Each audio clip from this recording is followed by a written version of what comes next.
Welcome বন্ধুরা। আগের ভিডিওতে আমরা করেছিলাম তোমাদের পরমাণুর নিউক্লিয়াস এই অধ্যায় থেকে যে কোনো পরমাণুর নিউক্লিয়াস থেকে আলফা কণা, বিটা কণা এবং গামা যদি নির্গত হয় তাহলে সেই পরমাণুটার কি পরিণতি হয় আর তার ভর সংখ্যা, পারমাণবিক সংখ্যা ইত্যাদির কি পরিবর্তন ঘটে সেই সম্বন্ধে আমরা জেনেছিলাম। আজকে আমরা সেই সংক্রান্ত একটা দুটো গাণিতিক উদাহরণ দেখব। তো একটা উদাহরণ আমি তোমাদের লিখে রেখেছি যে দেখো 23892 অর্থাৎ ইউরেনিয়াম, যার ভর সংখ্যা হচ্ছে 238, পারমাণবিক ক্রমাঙ্ক হচ্ছে 92 থেকে আলফা ও বিটা কণা নিঃসরণে লেড 206 অর্থাৎ লেডের 206 ভর সংখ্যা এবং পারমাণবিক ক্রমাঙ্ক বা পরমাণু ক্রমাঙ্ক হচ্ছে এটা হচ্ছে 82-তে পরিণত হয়েছে। মোট কতগুলি আলফা ও বিটা কণা নিঃসরণ ঘটবে। তার মানে দেখো ভর সংখ্যা কমেছে কত, 238 থেকে 206 মানে 32, আর পরমাণু ক্রমাঙ্ক কমেছে কত, 92 থেকে 82 অর্থাৎ 10টা। তাহলে কটা আলফা এবং বিটা কণা নিঃসরণ ঘটেছে। তোমরা জানো যে একটা আলফা কণা যদি নিঃসরণ ঘটে তাহলে ভর সংখ্যা কমে কত, 4, আর পরমাণু ক্রমাঙ্ক কমে কত, 2। ঠিক আছে, তাহলে কটা আলফা কণা বেরিয়েছে। আবার বিটা কণা নিঃসরণে কি হয়, বিটা কণা নিঃসরণে ভর সংখ্যার কোনো পরিবর্তন হয় না, কিন্তু পরমাণু ক্রমাঙ্ক 1 একক বৃদ্ধি পায়, কমে না, বাড়ে 1 একক করে। তাহলে কটা বেরিয়েছে সেটাকে আমাদের বার করতে হবে। তো চলো আমরা শুরু করি। দেখো আমি লিখলাম, মনে করি নিঃসৃত আলফা কণার সংখ্যা হচ্ছে x আর বিটা কণার সংখ্যা হচ্ছে y। ঠিক আছে, এখন এর ফলে ভর সংখ্যার কী পরিবর্তন হবে সেটা আগে করব, তারপরে পরমাণু ক্রমাঙ্কের কী পরিবর্তন হবে সেটা করব। ভর সংখ্যার ক্ষেত্রে আমরা লিখতে পারি 238 থেকে 206 হয়েছে, তো তাহলে আমরা কি লিখব, 238 সমান সমান কি 206 যোগ, দেখো x সংখ্যা আলফা কণা নিশ্চিত হয়েছে, একটার ভর সংখ্যা হচ্ছে 4, তাহলে 4x টোটাল ভর সংখ্যা 238 থেকে কমেছে। ঠিক আছে, তাহলে ওই জন্য 206-এর সাথে 4x যোগ হয়েছে। ঠিক আছে, অথবা এটাকে আমরা একটু অন্যভাবেও লিখতে পারি। আমরা এইভাবে লিখি, 238 থেকে কমেছে তো 238 মাইনাস 4x। ঠিক আছে, মাইনাস, আচ্ছা বিটা কণার কণা নিঃসরণ হয়েছে ওয়াইটা, তাহলে ওয়াই। এখন বিটা কণার জন্য কিন্তু ভর সংখ্যার কোনো পরিবর্তন হয় না, ভর সংখ্যা বিটা কণার ক্ষেত্রে একই থাকে, কারণ বিটা কণার কোনো ভর নেই। তাহলে আমরা লিখতে পারি ওয়াই গুণ 0 সমান সমান কত, 206। ঠিক আছে, বা 238 সমান সমান কী হবে, 206 এটা দিকে গেলে যোগ হয়ে যাবে, যোগ 4x, আর এটা তো 0, y ইন্টু 0 মানে 0। আচ্ছা আমি তাও এখানে প্লাস 0 লিখে দিচ্ছি। ঠিক আছে, বা 238 সমান সমান কত, 206 যোগ 4x, বা 238 বিয়োগ 206টাকে দিকে নিয়ে গেলাম, বিয়োগ হয়ে গেল, সমান সমান 4x।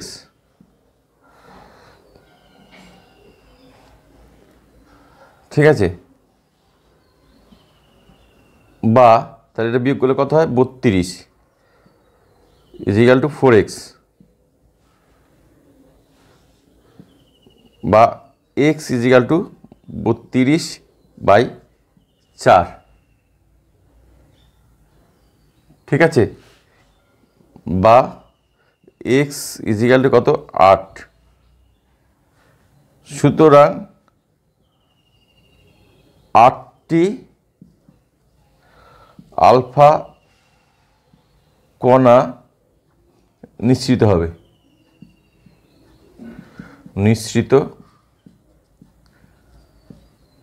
হবে, ঠিক আছে, তাহলে আলফা কণার সংখ্যাটা পেয়ে গেলাম।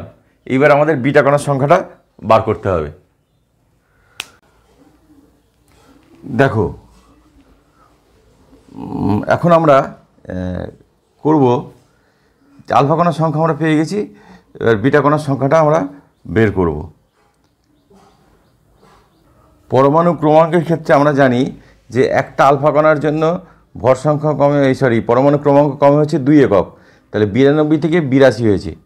ঠিক আছে, আর আমাদের এক্সটি হচ্ছে আলফা কণা নিঃসৃত হয়েছে। আর বিটা কণার জন্য কিন্তু পরমাণু ক্রমাঙ্ক বাড়ে, কমে না, বাড়ে, 1 একক করে বাড়ে।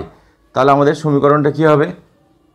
দেখো আমি লিখেছি 92 থেকে এক্সটি আলফা কণার জন্য 2 করে 2x কমেছে, আর ওয়াইটি বিটা কণার জন্য 1 একক করে বেড়েছে, ওই জন্য এটা প্লাস হয়ে গেছে। ঠিক আছে, তাহলে আমরা লিখতে পারি বা 92 প্লাস এটাকে এদিকে রাখলাম, ওয়াই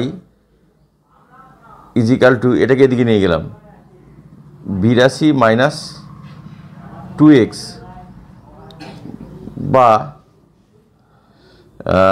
ওয়াই ইজিক্যাল টু, দেখো 82 এটা এদিকে গেলে হবে কি মাইনাস 92 হয়ে যাবে। আচ্ছা, আর এটা ছিল এদিকে মাইনাস, তাহলে এটা এদিকে প্লাস হবে, প্লাস 2x মানে কত? এক্সের সংখ্যা আমাদের বেরিয়েছিল কত? 8 আলফা কণার সংখ্যা আমাদের বেরিয়েছিল 8, আর 92টা হবে মাইনাস, 92টা এদিক থেকে এদিকে গেল, মাইনাস হয়ে গেল, বা ওয়াই ইজিক্যাল টু, তাহলে 82 আর 8 দুগুণে 16 কত হয়? 16 আর 82 হচ্ছে 98, 98 আর 92, বা ওয়াই ইজিক্যাল টু কত? ওয়াই ইজিক্যাল টু হচ্ছে 6। তার মানে বিটা কণার সংখ্যা হচ্ছে 6। আমরা লিখব বিটা কণার সংখ্যা, সুতরাং বিটা কণার সংখ্যা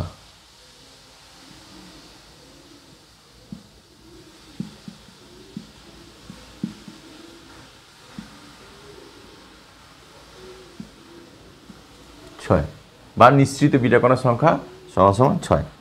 ঠিক আছে,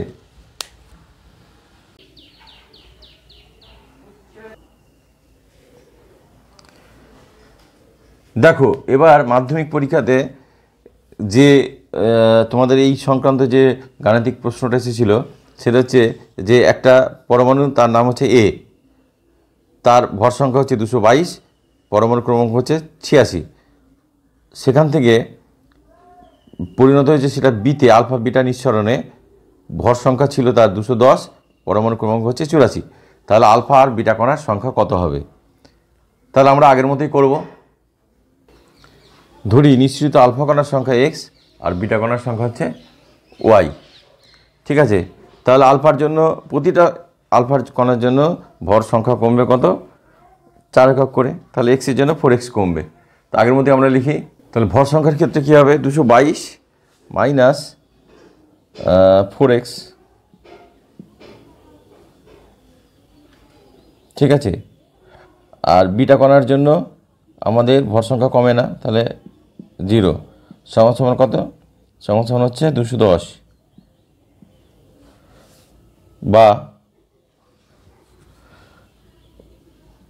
222 ইজিক্যাল টু, এটা তো 0 হয়ে যাবে, 210 আর এটার দিকে গেলে হবে যোগ 4x, বা 222 বিয়োগ 210 সমান 4x, বা এটা কত? 12 সমান 4x। সুতরাং x ইজিক্যাল টু 12/4, বা x ইজিক্যাল টু কত? 3। ঠিক আছে, তাহলে আলফা কণার সংখ্যা কত? আলফা কণা হচ্ছে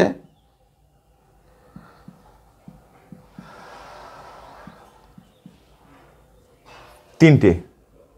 ঠিক আছে, এইবার বিটা কণার সংখ্যা বার করব। পরমাণু ক্রমাঙ্কের ক্ষেত্রে কী হবে? দেখো কমেছে কত?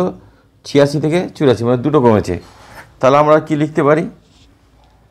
এইটা লিখতে পারি 86 বিয়োগ, দেখো আলফা কণার সংখ্যা x, একটা আলফা কণা নিঃসরণ করলে দুটো করে পরমাণু ক্রমাঙ্ক কমে, তাহলে 2x হবে মোট কম। আর বিটা কণার ক্ষেত্রে কী হয়, বারে একটা করে, তাহলে কত হয়, এটা যোগ হয়ে যাবে, বাড়বে মানে কি যোগ, তাহলে y গুণ 1 একটা করে বাড়ে, তাহলে y এর জন্য y গুণ 1, এটা সমান কত 84 হয়েছে, ঠিক আছে। বা 86, আচ্ছা এটাকে এদিকে রাখলাম, প্লাস y ইজিক্যাল টু 84, এটা এদিকে গেলে যোগ হয়ে যায় প্লাস 2x। ওকে, এক্সের জায়গায় আমরা বসিয়ে দেবো, এক্সের মান কত পেয়েছি 3, বা 86 যোগ y ইজিক্যাল টু 84 যোগ 2 গুণ 3, বা 86 যোগ y ইজিক্যাল টু 3 দুগুণে 6, 84 আর 6 কত হয় 90, ঠিক আছে। বা y ইজিক্যাল টু 90 বিয়োগ 86, 86টা দিকে গেলে বিয়োগ হবে, বা y ইজিক্যাল টু 4, তাহলে বিটা কণার সংখ্যা, বিটা কণার সংখ্যা সমান সমান কত 4, তাহলে আলফা পেয়েছি 3 আর বিটা পেলাম 4। এবারের মাধ্যমিকে এই প্রশ্নটা এসেছিল। তাহলে বন্ধুরা, আলফা বিটা নিঃসরণে যে পরমাণুর নিউক্লিয়াসে যে পরিবর্তন হয় সেই সম্বন্ধে আমরা জানলাম, এবং এই সম্বন্ধে গাণিতিক যে সমস্যাগুলো সেগুলো আমরা সমাধান করলাম, ঠিক আছে। তোমরা ভিডিওটা ভালো করে দেখবে, দেখলে তোমাদের আর এই সম্বন্ধে কোনো সমস্যা থাকবে না। তো আজকে আমি আর এখানে ভিডিওটা শেষ করব, আজকের ভিডিওটাকে আমি লেংদি করব না। তোমরা যারা এখনও এই চ্যানেলটাকে সাবস্ক্রাইব করোনি তারা অবশ্যই চ্যানেলটাকে সাবস্ক্রাইব করে নেবে, এবং আগের ভিডিওগুলো যারা দেখোনি ওই ভিডিওগুলো তোমরা দেখবে, ওই ভিডিওর লিঙ্ক এই ভিডিও ডেসক্রিপশানে থাকবে। তাহলে আমি এখানে শেষ করছি, তোমরা সবাই ভালো থেকো, সুস্থ থেকো।